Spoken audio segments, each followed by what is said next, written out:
What happens when Africa's youngest leader walks into Putin's palace and Russia rolls out the red carpet? When you see this video, you're probably wondering, why would Putin, the master of global chess, embrace a young coup leader from one of Africa's poorest countries? The answer reveals a strategy that's reshaping not just West Africa, but the entire global balance of power.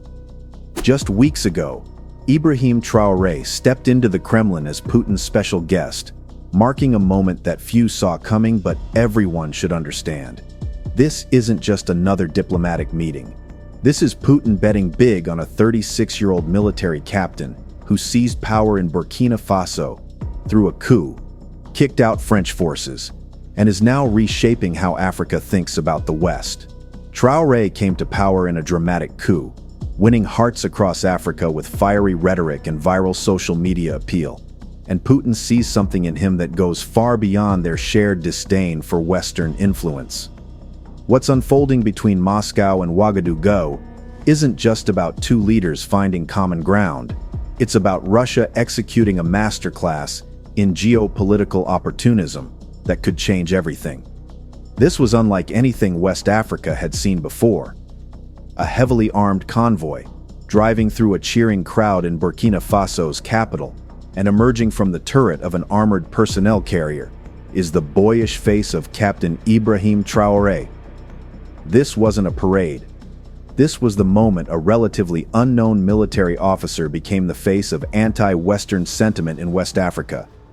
Growing frustrated with the ruling junta's inability to stem insurgent violence, Traoré spearheaded a coup against interim President Paul-Henri Sandaogo Damiba in October 2022. But what makes Traoré different from countless other coup leaders across Africa's turbulent political landscape? He led the coup after returning from the front lines of the fight against Islamist militants and ethnic rebels, claiming he acted on behalf of disgruntled soldiers who were poorly equipped and treated by the corrupt and incompetent regime. This wasn't a power grab from a comfortable office. This was a soldier's revolt, born from battlefield frustration. At just 36 years old, Traoré represents something unprecedented in African politics. Since coming to power, he has dwelt on rhetoric of self-reliance and independence from the West, particularly former colonial ruler France, a message that often resonates with young Africans in the diaspora. But Traoré's appeal goes beyond typical anti-colonial rhetoric.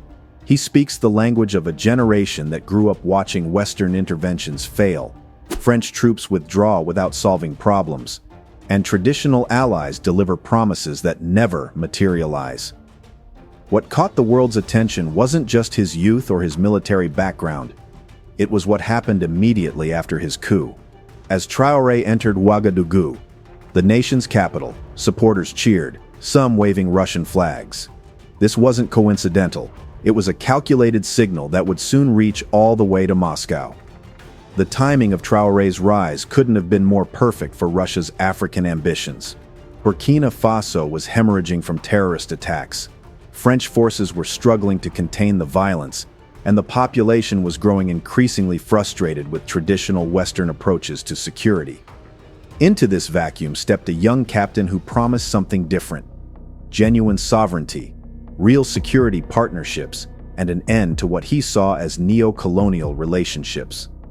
Traoré's message resonated far beyond Burkina Faso's borders.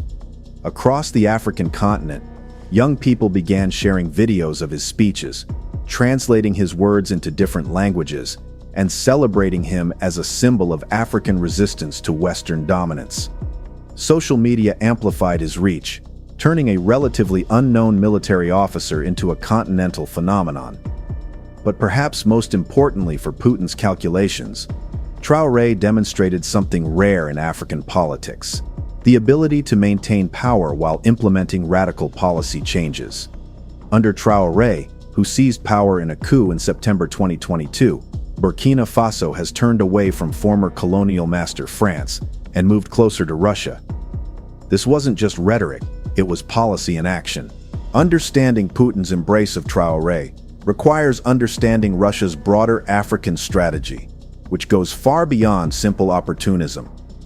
For Putin, Africa represents the perfect testing ground for challenging Western hegemony without direct confrontation with NATO powers. It's a continent where Russia can experiment with influence operations, military partnerships, and economic relationships, while the West struggles to respond effectively. Russia has tried to step into the void left by Western failures, and under Traoré's leadership, Burkina Faso has strengthened its military cooperation with Russia, seeking support from Moscow in its fight against armed groups. But this partnership goes deeper than simple arms sales or military advisors. Putin sees in Traoré a leader who can deliver something invaluable: legitimacy for Russia's African project. The genius of Putin's approach lies in its timing and targeting. Rather than trying to compete with established Western relationships in stable African countries, Russia focuses on nations experiencing political transitions, security crises, or popular dissatisfaction with traditional partners. Burkina Faso, under Traoré, represented all three conditions simultaneously. According to Reuters and the New York Times, Traoré was suspected of having a connection with Russian mercenary organization Wagner Group due to having expressed anti-French and pro-Russian views. Whether or not these early connections existed, they highlight how Putin's network identified Traoré as a potential partner long before he gained international attention. Putin's investment in Traoré serves multiple strategic purposes. First, it demonstrates to other African leaders that Russia offers a viable alternative to Western partnerships. Second, it provides Russia with a foothold in a strategically important region where it can project influence across the broader Sahel. Third, it creates a model for how authoritarian leaders can successfully challenge Western influence while maintaining domestic legitimacy. The economic dimension of this partnership cannot be overlooked. While Burkina Faso may be one of the world's poorest countries, it sits atop significant mineral resources, including gold deposits that have attracted international attention. For Russia, economic relationships often serve as entry points for broader political and military cooperation. Putin has committed to expanding educational cooperation, with the quota of Russian state scholarships for Burkinese citizens more than doubled, and Russia ready to accept 27 more students from Burkina Faso at federal budget expense. This long-term investment in human capital reveals Putin's understanding that influence requires more than immediate military or economic benefits. It requires shaping the next generation of African leaders. To understand why Putin embraces Traoré, you must understand the profound shift occurring across Francophone Africa, where traditional French influence is collapsing at unprecedented speed.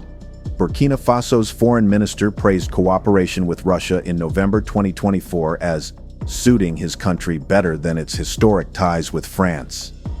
This wasn't diplomatic politeness, it was a declaration of independence from decades of French dominance.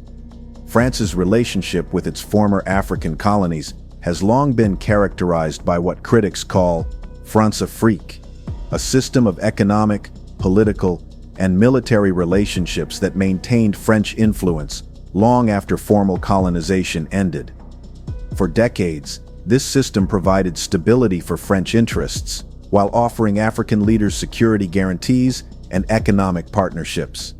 But the system began breaking down as younger African populations grew increasingly frustrated with persistent poverty, ongoing security challenges, and what they perceived as exploitative economic relationships.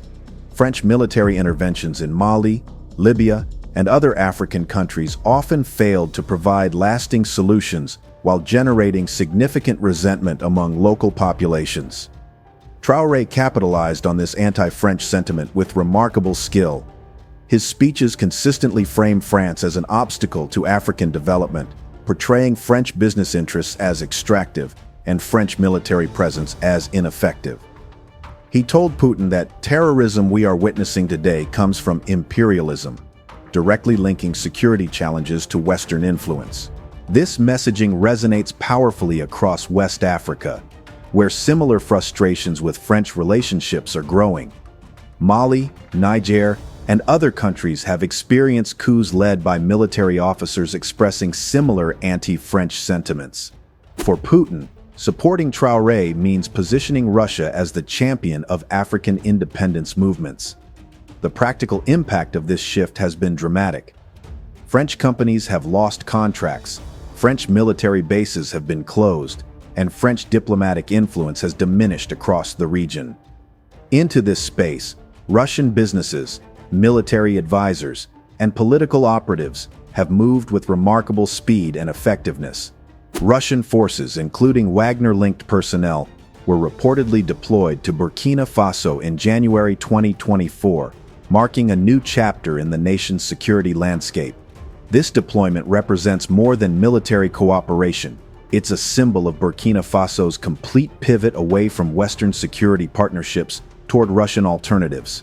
The success of this anti-French strategy has implications far beyond Burkina Faso.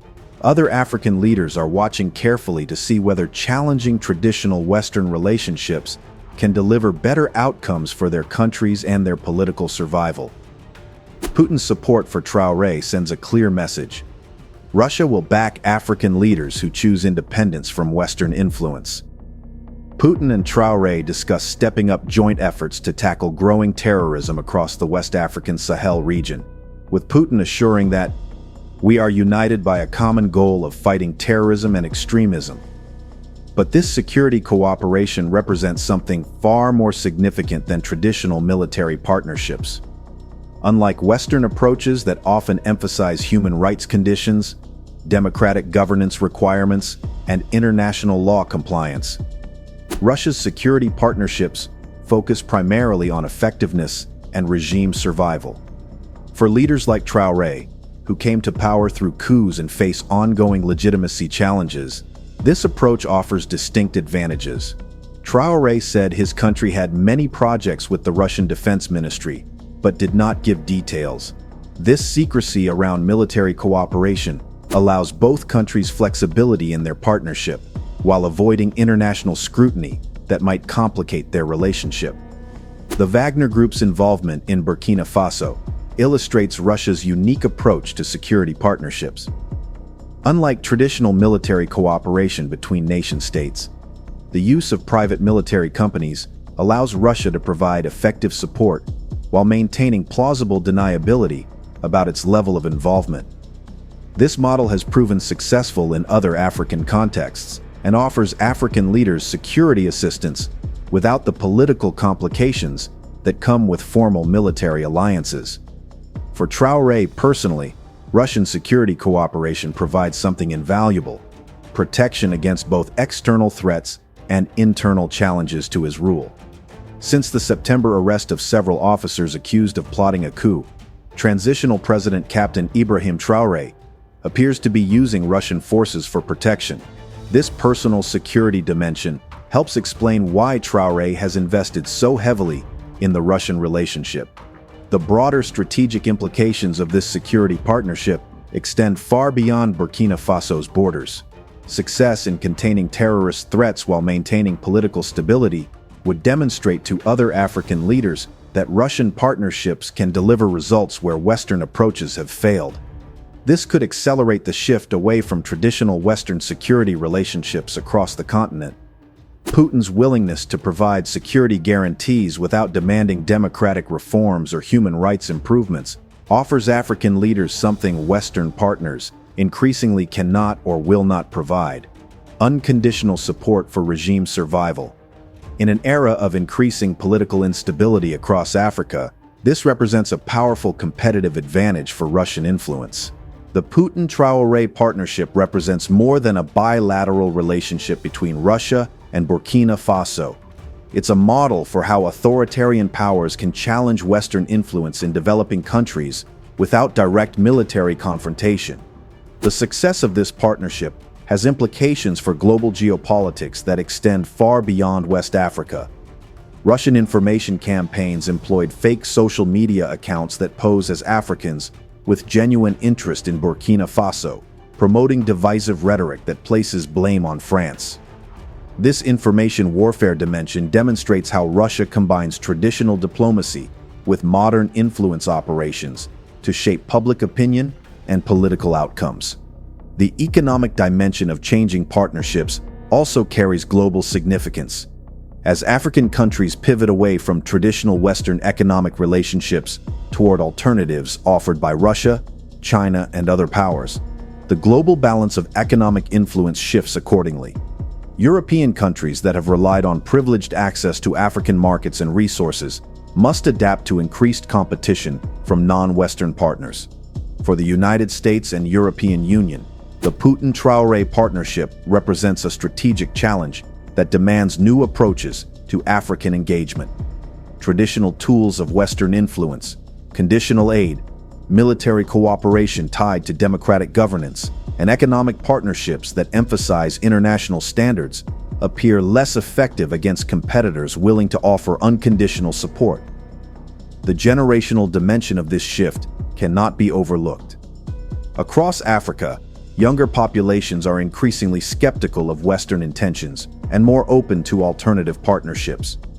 Traoré's appeal among young Africans suggests that anti-Western sentiment may continue growing regardless of specific policy changes by Western governments.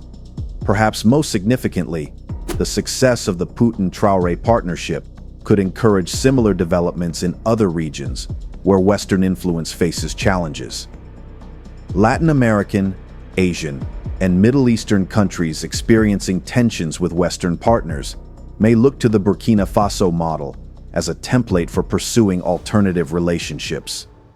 The speed with which this partnership developed also illustrates how quickly geopolitical relationships can change in the modern era. Within just a few years, Burkina Faso moved from being a reliable French partner to becoming one of Russia's closest African allies. This rapid transformation suggests that other seemingly stable Western partnerships may be more vulnerable than previously assumed. Looking ahead, the sustainability and expansion of the Putin-Traoré partnership will depend on its ability to deliver concrete results for both countries. For Traoré, success means maintaining political power while improving security conditions and economic development in Burkina Faso. For Putin, success means using the Burkina Faso model to expand Russian influence across Africa while challenging Western hegemony. The immediate challenges facing this partnership are significant. Burkina Faso continues to face serious security threats from terrorist groups. Economic development remains limited, and international isolation could complicate long-term sustainability. Russia's ability to provide effective solutions to these challenges will determine whether the partnership serves as a model for other countries or a cautionary tale about the limits of alternative partnerships. As Africa's youngest leader and a friend of Russia, Traoré is celebrated by some and criticized by others. This mixed reception reflects broader debates about the best approaches to African development and security that will likely continue shaping continental politics for years to come. The international community's response to the Putin-Traoré partnership will also influence its trajectory. Western countries face difficult choices about how to engage with African leaders who have explicitly rejected traditional partnerships in favor of alternatives. Overly confrontational approaches risk pushing more countries toward Russian influence, while accommodating approaches risk appearing to accept the legitimacy of anti-Western policies. For other African leaders, the Putin-Traoré partnership provides a case study in the possibilities and risks of challenging traditional Western relationships. The partnership's success or failure will influence calculations across the continent about the viability of alternative approaches to international engagement. The generational implications of this partnership may prove most significant in the long term. If Traoré succeeds in maintaining power while delivering improved outcomes for Burkina Faso's population, he could inspire a generation of African leaders to pursue similar approaches. Conversely, if the partnership fails to deliver promised benefits, it might serve as a warning about the risks of rejecting established international relationships. The sight of Ibrahim Traoré walking through the Kremlin as Putin's honored guest represents more than a diplomatic meeting. It's a symbol of how global power dynamics are shifting in ways that would have been unimaginable just a few years ago.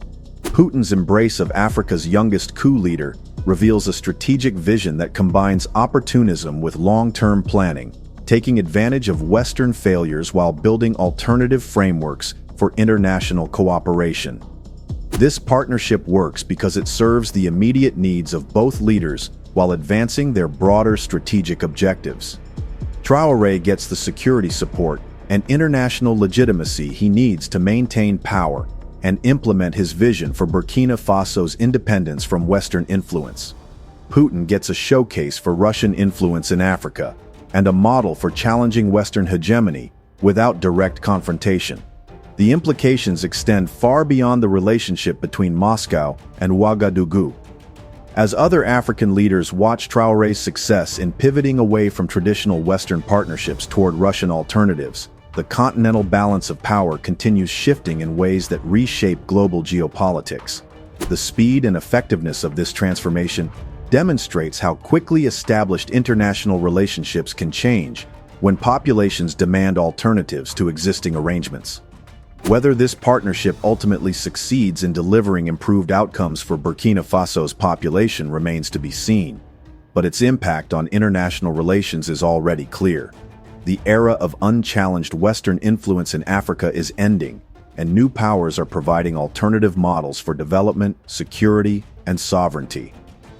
The Putin-Traoré partnership represents the future of international relations in a multipolar world, one where traditional power structures face increasing challenges from alternative arrangements that promise different approaches to the persistent problems of development, security, and governance. Understanding this partnership means understanding how global politics is evolving in an era where Western dominance can no longer be taken for granted. If this analysis of Putin's African strategy and Traoré's rise opened your eyes to how global politics is really changing, you need to stay ahead of these shifts that mainstream media barely covers. Subscribe now and hit the notification bell, because I'm diving deep into the stories that are reshaping our world, while others focus on surface-level headlines. Don't get caught unprepared. Subscribe today.